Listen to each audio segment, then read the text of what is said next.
ಎಲೆ ದುರ್ವಿಧಿಯೇ, ಈಗಲಾದರೂ ತೃಪ್ತಿ ಆಯಿತೆ ನನ್ನ ಮನಕ್ಕೆ.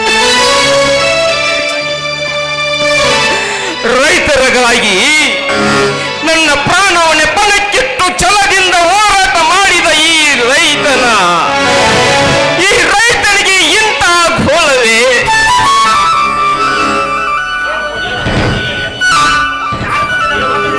ಹೇಳು ತಂದೆ, ಹೇಳು. 4 ಜನರ ಮಧ್ಯದಲ್ಲಿ ತಲೆ ಎತ್ತಿ ತಿರುಗಬೇಕಾದ ನಾನು ಇಂದು ಸತಿ ಸೂಳೆಯಿಂದ ಅವಮಾನಿತನಾಗಿ ಹೊರಗೆ ನಡೆದನೆ. ಸೀತಾ, ಸೀತಾ, ನೀನು ಸತ್ತು ನನ್ನನ್ನು ಅಗ್ನಿ ಪರೀಕ್ಷೆಗೆ ದೂಡಿಬಿಟ್ಟಿಯಾ? ಕುಮಾರನನ್ನು ಕಟ್ಟಿಕೊಂಡು ಅರಣ್ಯ ದಾರಿ ಹಿಡಿದ ನನಗೆ ನೆಲೆಯಿಲ್ಲವೇ? ನೆಲೆಯಿಲ್ಲವೇ? ನಾ ಪಟ್ಟ ಕಷ್ಟ ಒಂದೇ ಎರಡೇ. ತಮ್ಮನಿಗೆ ಸೇರಬೇಕಾದ ದತ್ತು ಆಸ್ತಿ ಪರರ ಸ್ವತ್ತು. ಇನ್ನು ರೈತರ ಉಳಿವಿಗಾಗಿ ಹೋರಾಟ ಮಾಡುವುದಕ್ಕಾಗಿ 15 ಎಕರೆ ಕಳೆದುಕೊಂಡೆ. ಇನ್ನು ಆ ಸತಿ ಸೂಳೆಗಾಗಿ ಇದ್ದ ಬಿದ್ದ ಆಸ್ತಿಯನ್ನು ಕಳೆದುಕೊಂಡೆ. ಬಡವರ ನಿವೇಶನಕ್ಕಾಗಿ 5 ಎಕರೆ ದಾನ ಮಾಡಿಬಿಟ್ಟೆ. ಅಯ್ಯೋ, ಸಂಕಟ ಸಂಕಟ. ಅಪ್ಪ ಧರ್ಮವಂತ ಜಮೀನ್ದಾರನೇ, ನಿನ್ನಂತ ಪುಣ್ಯವಂತ ಹೊಟ್ಟೆಯಲ್ಲಿ ಹುಟ್ಟಿದ ನಾನು ಇದನ್ನು ಸಾಧಿಸಿದ್ದೇನೆ. ಹೇಳಪ್ಪ ಕುಮಾರ, ಕುಮಾರ, ನನ್ನ ಹೊಟ್ಟೆಯಲ್ಲಿ ಸಂಕಟವಾಗುತ್ತದೆ. ಕಣ್ಣಿಗೆ ಕತ್ತಲು ಬಂದಂತಾಗಿ ತಲೆ ಸುತ್ತದಂತಾಗುತ್ತದೆ. ಮೊದಲು ಆಸ್ಪತ್ರೆಗೆ ಹೋಗಲು ಬರಪ್ಪ. ಸಮಾಧಾನ ತಂದುಕೊಳ್ಳಪ್ಪ, ಸಮಾಧಾನ ತಡುಕೋ. ನಂದೇ ಅಕುಂಡೇಶ್ವರ, ನಾನೊಬ್ಬ ಕಲಿತ ವಿದ್ಯಾವಂತ ನಾನಾಗಬೇಕಾದರೆ ಈ ಶಿಕ್ಷೆಯೇ ಬುದ್ಧಿ. ಶೂನ್ಯನಾದ ನನ್ನ ತಂದೆ ಇಂದು ಬೇಗ ಆಸ್ಪತ್ರೆಗೆ ಸೇರಬೇಕಾದರೆ ಕೈಯಲ್ಲ, ಬಿಡಿಗಾಸಿಲ್ಲ, ಪಡಿಕಾಲಿಲ್ಲ. ಏ ಬಂಧುಗಳೇ, ಕೂಡಿದ ಸಭೆಯಲ್ಲಿ ಉತ್ತರ ಹೇಳಬೇಕಾದ ನೀವು ಉತ್ತರಾಧಿಕಾರಿಯಾದ ನನ್ನ ತಂದೆ ಬದಿಗೆ ಉಳಿಯಬೇಕಾದರೆ ನೀವೆಲ್ಲ ಧಾನ್ಯ ಮಾಡಿ ಪುಣ್ಯ ಕಟ್ಟಿಕೊಳ್ಳಿ.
ಬಾರಪ್ಪ, ಆಸ್ಪತ್ರೆಗೆ ಹೋಗೋಣಪ್ಪ.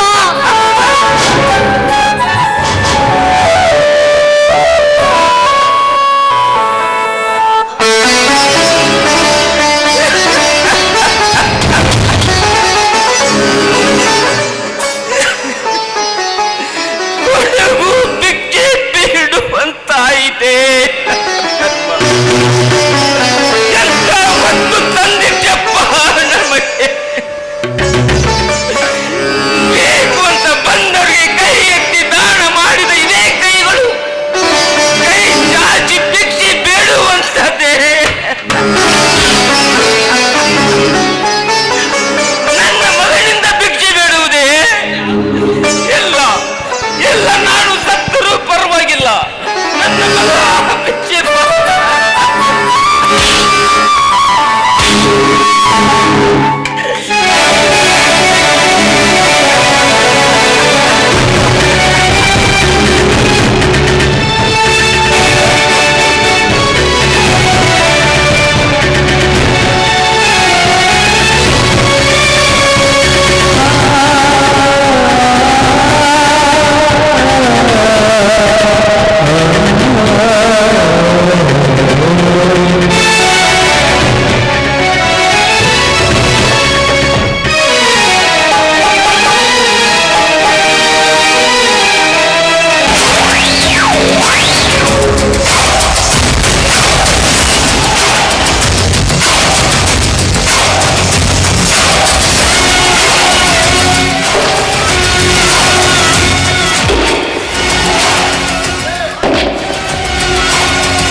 ಈಗಲಾದರೂ ಚೆನ್ನಾಗಿ ಅರ್ಥ ಮಾಡಿಕೊಂಡಿಯೇನು ಈ ಚಂದ್ರೇಗೌಡನ ಸಾಹಸ ಎಂತಹದೋ ಎಂಬುವುದನ್ನು. ನಾನಾಗಲೇ ನಿನ್ನ ಮನೆಗೆ ಕಾರಬಾರಿಯನ್ನು ಕಳಿಸಿಕೊಟ್ಟಾಗ ನೀನಾಗಲೇ ಕ್ಯಾಸೆಟ್ ಕೊಟ್ಟು ಕಳುಹಿಸಿದರೆ ನಿನಗೆ ಈ ತಿಥಿ ಬರುತ್ತಿರಲಿಲ್ಲ. ಹೇಳು, ಮರ್ಯಾದೆಯಿಂದ ಈಗಲಾದರೂ ಅದನ್ನು ನೀನು ಕೊಡದಿದ್ದರೆ ನಿನ್ನ ಮೈಚರನ್ನು ಸುರಿದು ಬಿಡುತ್ತೇನೆ. ಲೇ ಸಾಹುಕಾರ, ಯಾವುದೋ ನಿನ್ನ ಸೇಡಿಗಾಗಿ ನನ್ನನ್ನು ಕಟ್ಟಿ ಹಾಕಿ ಕ್ಯಾಸೆಟ್ನ ಅಪವಾದ ಹೊರಿಸಿದ್ರೆ ನಾನೇ ನಿನ್ನ ಮೈ ಚರ್ಮ ಸುಲಿಬೇಕಾಗಿತ್ತು. ಎಚ್ಚರ! ಇದುವರೆಗೆ ಯಾರು ಎದುರು ಮಾತನಾಡಿದ ಸಂದರ್ಭದಲ್ಲಿ ಬಡವನಾದ ನೀನು ನನಗೆ ಎದುರು ಮಾತನಾಡುತ್ತೀಯ? ಬಾಯಿ ಮುಚ್ಚಲೇ ದುರಾಚಾರಿ! ಅನಾಥ ಹೆಣ್ಣು ಮಕ್ಕಳನ್ನು ಕಾಮ ದೃಷ್ಟಿಯಿಂದ ನೋಡುವ ನೀನೊಬ್ಬ ದುರಹಂಕಾರಿ. ಬಡವರ ಹೆಣ್ಣು ಮಕ್ಕಳ ಶೀಲಹರಣ ಮಾಡಿದ ನೀನು ಬ್ರಹ್ಮ ರಾಕ್ಷಸ. ಅಷ್ಟೇ ಅಲ್ಲ, ಆಪ್ತ ಸ್ನೇಹಿತರ ಕತ್ತಲೆ ಕತ್ತರಿಸುವ ಕಟುಕ. ಇದನ್ನೆಲ್ಲ ಬಿಟ್ಟು ನೀನಾಗಿ ತಿದ್ದಿಕೊಂಡು ಬಾಳದಿದ್ದರೆ ಕೊಬ್ಬಿನಿಂದ ಬೆಳೆದ ಈ ನಿನ್ನ ದೇಹ ಇಬ್ಬಾಗವಾದೀತು ಜೋಕೆ. ಕಟ್ಟಿ ಹಾಕಿಸಿಕೊಂಡು ಕುಟುಕಿಸಿದ ನೀರಿನ ಗತಿ ಇಲ್ಲದೆ ನರಳಿ ಸಾಯುವ ನೀನು ನನ್ನ ದೇಹವನ್ನು ಹಿಂಭಾಗ ಮಾಡುವ ಹೇಳಿ. ಈಗಲೇ ನಿನ್ನನ್ನು ತುಂಡು ತುಂಡಾಗಿ ಕತ್ತರಿಸಿ ನರಿ ನಾಯಿಗೆ ಹಾಕಬೇಕಾಗುತ್ತದೆ. ನೀನು ಎಚ್ಚರ. ಈ ನಿನ್ನ ಎಚ್ಚರಿಕೆ ಮಾತಿಗೆ ಹೆದರಿ ಹುಚ್ಚನಾಗಿ ಬಗ್ಗ ಬಗ್ಗುವ ಹೇಡಿಯಲ್ಲ ಈ ಬಲಭೀಮ. ನೀ ಮಾಡುವ ಅತ್ಯಾಚಾರಗಳನ್ನು ಕಂಡು ರೈತರೆಲ್ಲರೂ ರೊಚ್ಚಿಗೆದ್ದು ಬಿಚ್ಚುಗಟ್ಟಿ ಹಿಡಿದರೆ ನಿನ್ನ ದೇಹವೇ ಕೊಚ್ಚಿ ಹೋಗುವುದು ಈ ರೈತನ ಸೇಡಿನ ಸಾಗರದಲ್ಲಿ. ಬಿಚ್ಚುಗಟ್ಟಿ ನೀವೆಲ್ಲ ಬಿಚ್ಚುಗಟ್ಟಿಗಳನ್ನು ಹಿಡಿದು ಬೀಸುತ್ತ ಬರುವುದರೊಳಗೆ ನಿಮ್ಮನ್ನು ಭಸ್ಮ ಮಾಡಿ ಊರಿಗೆ ತಂಗೆ ಎಪ್ಪಿಸಿ ತಂಗಿ ಹಚ್ಚಿ ಬಿಡುತ್ತೇನೆ. ಏನು ನೋಡ್ತಾ ಇರೋ? ಬೆಂಕಿ ಹಚ್ಚುತ್ತೇನೆಂದು ಬೆಟ್ಟದೆತ್ತರ ಮಾತನಾಡುವ ನಿನ್ನ ನೆತ್ತರವನ್ನು ಈ ಭೂತಾಯಿಗೆ ಅರ್ಪಿಸಿದಾಗಲೇ ರೈತರ ಆತ್ಮಕ್ಕೆ ಶಾಂತಿ, ಹಾಗೆ ನಡೆಯುವುದು ಕ್ರಾಂತಿ. ನಿನ್ನಂತವನ ಕೊಂದು ಬದಲಿಗೆ ಹೆದರುವನಲ್ಲ ಈ ಚಂದ್ರೇಗೌಡ. ನೀನು ಒಳ್ಳೆ ಮಾತಿನಿಂದ ಕ್ಯಾಶ್ ಕೊಟ್ಟರೆ ಸರಿ, ಇಲ್ಲದಿದ್ದರೆ ನಿನ್ನ ಕುತ್ತಿಗೆ ಆನಡಿಸುವುದು ಆ ಕರಿಯನ್ನು ಕಟ್ಟಿ. ಆ ಕತ್ತಿ ಕುತ್ತಿಗೆಗೆ ಬರುವುದರೊಳಗಾಗಿ ನಿಮ್ಮ ರುಂಡ ಮುಂಡದಿಂದ ಹೊರಬರುವುದೆಂದು ತಿಳಿ. ಲೇ ಗೌಡ, ಈಗ ಅಧಿಕಾರ ಕಳೆದುಕೊಂಡಿರುವ ನೀನು ಮುಂದೆ MLA ಆಗುವುದರೊಳಗಾಗಿ ರುಂಡಾದ ನಿನ್ನ ರುಂಡವನ್ನು ನಮ್ಮೂರಾಗಿಸಿ ಬಾಗಿಲಿಗೆ ಕಟ್ಟುತ್ತಾರೆ. ಗೆದ್ದ ನನ್ನ ರೈತ ಜನ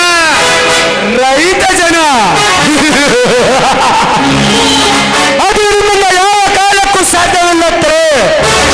ನಾನೇ ರೈತ ನಾಯಕನೆಂದು ಎಂದೆಂದ ಮೆರೆದ ನಿನ್ನ ಅಣ್ಣನ ಸ್ಥಿತಿ ಏನಾಯಿತು ಒಮ್ಮೆ ತಿಳಿದುಕೋ. ಸರ್ವ ಆಸ್ತಿ ಹೋದರೂ ಹೆದರುವ ಕುಲವಲ್ಲ ನಮ್ಮದು ಗೌಡ. ಈಗ ಅಧಿಕಾರ ಕಳೆದುಕೊಂಡಿರುವ ನೀನು ಮುಂಬರುವ ಚುನಾವಣೆಯಲ್ಲಿ ಅಣ್ಣ ತಮ್ಮಂದಿರಲ್ಲಿ ಒಬ್ಬರು ಆ ಗದ್ದುಗೆಯನ್ನೇರಿ ಕಳೆದ ನಮ್ಮ ಆಸ್ತಿಯನ್ನು ಮರಳಿ ಪಡೆದುಕೊಂಡು ನಿನ್ನಿಂದ ನೊಂದ ರೈತರ ಆತ್ಮಕ್ಕೆ ಶಾಂತಿ ನೀಡದಿದ್ದರೆ ನಾವು ಧರ್ಮವಂತ ಜಮೀನ್ದಾರ ನನ್ನ ತಂದೆಯ ಮೇಲಾನೆ. ಅದು ನಿಮ್ಮಿಂದ ಯಾವ ಕಾಲಕ್ಕೂ ಸಾಧ್ಯವಿಲ್ಲತ್ತೆ. ನಾನೇ ರೈತ ನಾಯಕನೆಂದು ಹೆಮ್ಮೆಯಿಂದ ಬೆಳೆದ ನಿನ್ನ ಅಣ್ಣನ ಸ್ಥಿತಿ ಏನಾಯಿತು ಒಂದು ತಿಳಿದುಕೋ.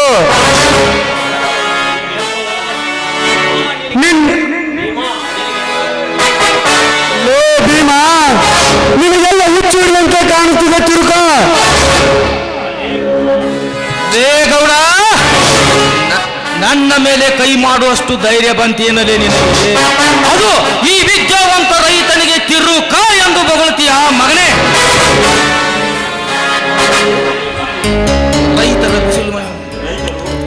ರೈತರ ಬಿಸಿಲು ಮಳೆ ಹಗಲು ಚಳಿ ಅನ್ನದೆ ದುಡಿದು ನಿಮ್ಮಂತವರಿಗೆ ಅನ್ನ ಹಾಕುವನೇ ಈ ರೈತ. ಪಹಡಿ ಮೇಲೆ ಮಳಲಿಯೊಂದಿಗೆ ಚಕ್ಕಂದ ಹೊಡೆಯುವ ನಿಮ್ಮಂತವರಿಗೆ ಏನು ಗೊತ್ತು ಈ ರೈತನ ಬೆವರಿನ ತಾಕತ್ತು.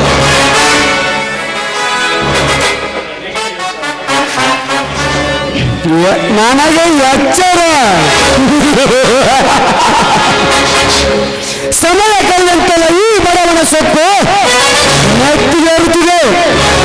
ಇವನಿಗೆ ಹೊಡೆತನೇ ಸಾಕ್ಷಿ. ಹಾ, ಲೇ ಕಲ್ಲ, ತೆಗೆದುಕೊಂಡು ಬಾ ನಿನ್ನ ಚಾಟಿಯನ್ನು.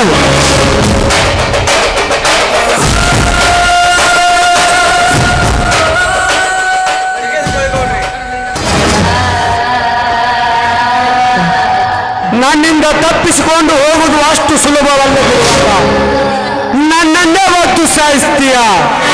ಒದ್ದು ಸಾಯಿಸಲೇ ಬರಕೊಂಡಿಯನು.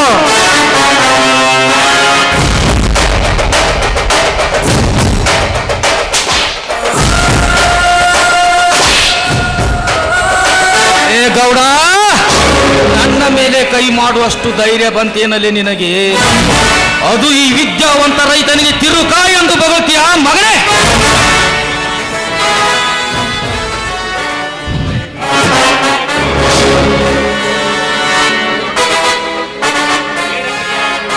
ಬೇಡ ಕರಿಯ, ಬೇಡ. ಒಂದೇ ಗುಂಡಿನಿಂದ ಇವನ ಗಂಟೆಗೆ ಹೊಡೆದರೆ ನಮ್ಮ ಸೆಡು ತೀರಲಾರದು. ಇವನನ್ನು ಕ್ಷಣ ಕ್ಷಣಕ್ಕೂ ನರಳಿ ಸಾಯಬೇಕು. ಹಾ, ತೆಗೆದುಕೊಂಡು ಬಾ ಆ ಕಾದ ಕಬ್ಬಿಣವನ್ನು.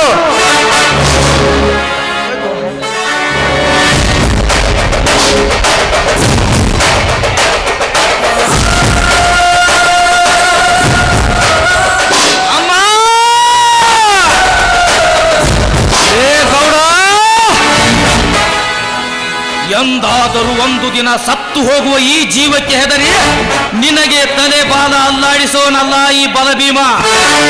ಸತ್ತರು ಸಂಗೊಳ್ಳಿ ರಾಯಣ್ಣನಂತೆ ಕೆಚ್ಚದೆ ವೀರನಾಗಿ ಸಾಯ್ತೀನಿ ಹೊರತು ನಿನ್ನಂತ ಬ್ರಿಟಿಷ್ ಜಾತಿ ನಾಯಿಗೆ ಎಂದೂ ಶರಣಾಗಲಾರೆ. ಶರಣು ಎಣ್ಣೆಗೆ ಹೋದರೆ ನಿಮ್ಮ ಮರಣ ಖಂಡಿತ. ಲೇ ಭೀಮ್ಯ, ದೀಪ ಆಡುವ ಮುನ್ನ ಪ್ರಜ್ವಲಿಸಿ ಆರಿದಂತೆ ಸಾಯಕ್ಕೆ ನೀನು ಹೀಗೆ ಚೀರಾಡ್ತಿ. ಚೀರಾಡ್ಲೇ ಮಗನೇ, ಚೀರಾಡು.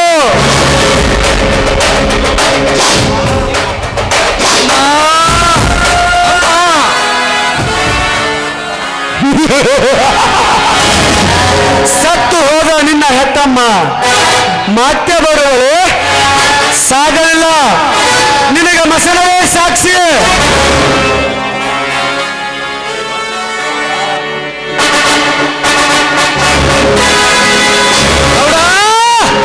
ಇದು ಹಾರದ ಗಾಯ, ಹನುಮನ ಶಕ್ತಿಯ ವಜ್ರಕಾಯ.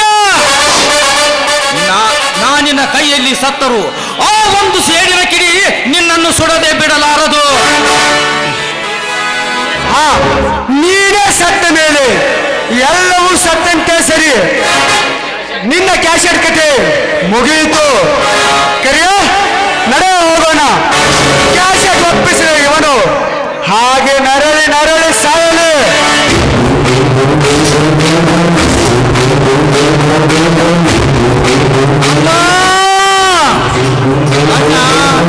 ಅಣ್ಣ ಕುಮಾರ, ಕುಮಾರ,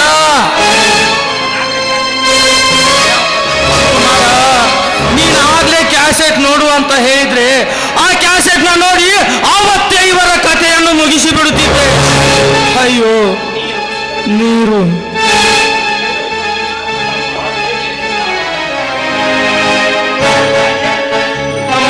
ಏನಿದು ನಿನ್ನ ಸ್ಥಿತಿ? ಯಾವುದೋ ಕ್ಯಾಸೆಟ್ನ ವಿಷಯಕ್ಕಾಗಿ ಆ ಚಂದ್ರೇಗೌಡ ನನ್ನನ್ನು ಕಟ್ಟಿ ಹಾಕಿ ಮೈಯೆಲ್ಲ ಬೆಂಕಿ ಬರೆ ಎಳೆದು ಸಿಕ್ಕಂತೆ ಹೊಡೆದ ನನ್ನ. ಆ ಬೆಂಕಿಗೆ ಈ ನಿನ್ನ ತಮ್ಮನ ದೇಹವೇ ತತ್ತರಿಸಿ ಹೋಗುತ್ತಿದೆ ಅಣ್ಣ, ತತ್ತರಿಸಿ ಹೋಗುತ್ತಿದೆ. ತಮ್ಮ ತಮ್ಮ ಅಳಬೇಡ ತಮ್ಮ, ಅಳಬೇಡ. ನನ್ನ ಸಲುವಾಗಿ ನೀನು ಶಿಕ್ಷೆ ಅನುಭವಿಸ್ತಿರುವಿಯಾ? ಅಳಬೇಡಪ್ಪ, ಅಳಬೇಡ. ನಾನು ಪಾಪಿಯಪ್ಪ, ಪಾಪಿ. ಈ ಪಾಪಿಗೆ ಪ್ರಾಯಶ್ಚಿತ್ತವಾಗಿ ಆ ಹೇಸಿ ಹೆಣ್ಣನ್ನು ಬಿಟ್ಟು ನಿನ್ನನ್ನು ಸೇರಲು ಬಂದೆಯಪ್ಪ, ನಿನ್ನನ್ನು ಸೇರಲು ಬಂದೆ.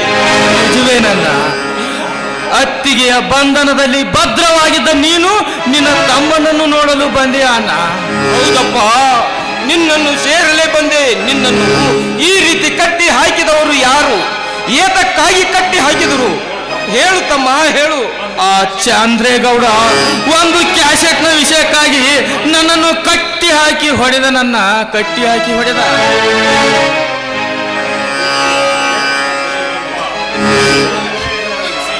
ಅಯ್ಯೋ, ಇನ್ನು ನಿನ್ನನ್ನು ಬಿಡಿಸ್ತೀನಿ ಬಿಡಪ್ಪ.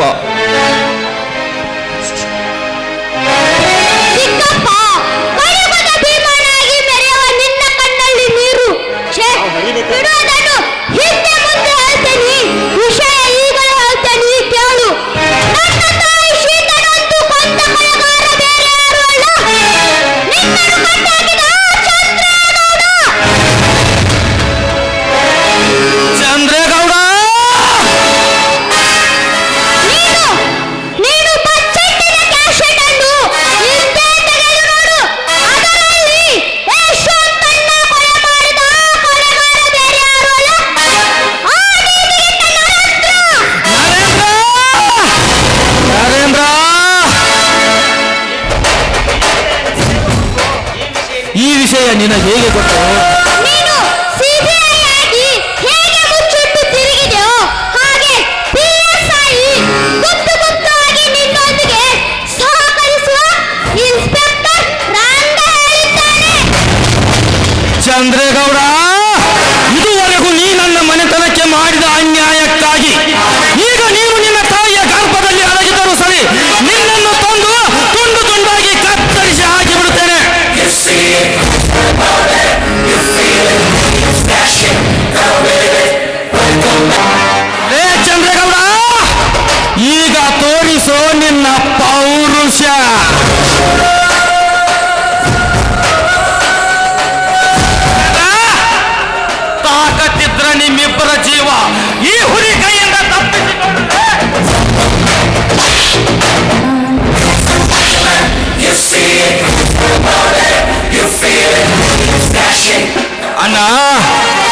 ನಮ್ಮ ಸೇಡಿನ ಕಿಡಿಯ ಆರಿತು.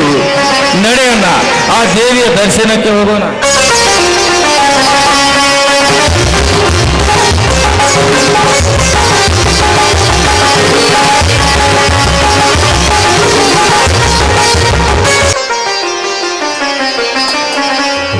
ನೋಡಿ, ನಾನು ಇಲ್ಲಿವರೆಗೂ ನಡೆದುಕೊಂಡಿದ್ದು ಕೇವಲ ನಾಟಕ ಮಾತ್ರ. ಯಾಕೆಂದ್ರೆ ನನ್ನ ಅಕ್ಕನ ಕೊಲೆ ಮಾಡಿದ ಅವ್ರ ಮೇಲೆ ಸೇಡ್ ತೀರಿಸ್ಕೊಳ್ಬೇಕು ಅಂತಾನೆ ನಾನು ಈ ರೀತಿ ನಡೆದುಕೊಳ್ಬೇಕಾಯ್ತು. ಸತ್ಯವಾಗೂ ಹೇಳ್ತಾ ಇದ್ದೀನಿ, ಇದರಲ್ಲಿ ನನ್ನ ತಪ್ಪೇನೂ ಇಲ್ಲ. ಈಗೋ ನಿಮ್ಮ ಕೈಯಿಂದ ಬರೆದುಕೊಂಡ ಆಸ್ತಿ ಪತ್ರನ ಮರಳಿ ನಿಮಗೆ ಕೊಡ್ತಾ ಇದ್ದೀನಿ. ಆಯಿತು ಸರೋಜ.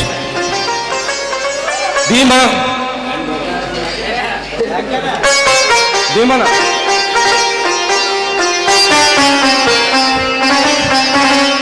ನಮ್ಮೆಲ್ಲರನ್ನು ಒಂದುಗೂಡಿಸಿದ ಆ ಮಾತಾಯಿ ನಾವು ಕೊಂಡಾಡಲು ಬನ್ನಿ.